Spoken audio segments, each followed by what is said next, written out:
What's up mga kasukay kong donay? Maaga nga akong gumayang ngayong araw dahil ngayon nga parent orientation ng anak ko sa eskwelahan nila. Makikipag-meeting nga ang inyong inay. Lalakad na nga rin pala ako ng mga oras na to at kung mapapansin nyo nga ang kalangitan ay talagang napakakulimlim nga pala ng mga oras na to. Wala nga pala akong dalang payong ng mga oras na to kaya naman ako nag-aapura na nga rin. At hello nga pala dito ka kay Chief, malayo pala talaga nakabungis-ngis na nga rin pala ng mga oras na to. Thank you po. Pumasok na nga ako dito nga sa loob ng campus at dumiretso na nga ako dito nga sa may loob ng elementary department. At kung mapapansin nyo nga rin ng mga oras to ay wala namang gaanong tao maliban nga pala dito nga pala kay kuya na gumagawa nga pala ngayon ng eskwelahan. Makalipas nga lang ilang minuto, andito na nga rin ako sa may hagdan at naglalakad na nga rin ako papunta nga pala ng fifth floor ng mga oras na to. Tunay nga naman talaga ang pagod at hingal ko ng mga oras at grabe nga naman pala ang taas itong hagdanan nila. Bali sa ikalimang palapag nga pala gaganapin yung parent orientation ng mga bata kaya naman masyado nga rin palang hingal at pagod ko ng mga oras na to. Aba, Diyos ko. At bago nga pala ako dumiretso sa may upuan ay dumaan nga muna ako sa dalawang teacher na nagsisigandahan na to. Hello po sa inyo mga teacher. Bali pumirma lang ako ng pangalan ko tsaka ng anak ko na katunayan nga nakapag-meeting nga pala ako ngayong araw.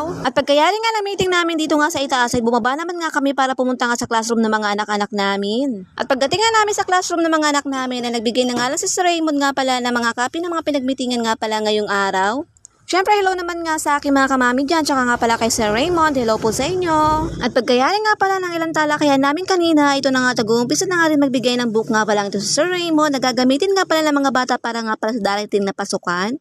At fast forward nga pala, makalipas nga lang ilang minuto, nakayari na nga rin pala ang meeting namin at tinabutan na nga rin ako ng ulan dito nga pala sa bayan. Sa sobrang lakas ng ulan, may kasama pang ang hangin kaya naman tagang basang-basa nga rin pala ang damit ko ng mga oras yan. Buti na nga lang kamoy aklat kong dala ay nakasinop nga rin at nakalagay na nga rin sa plastic. At makalipas nga lang ilang minuto ay nakasakay na nga rin pala ako ng mga oras at papauwi na nga rin ako.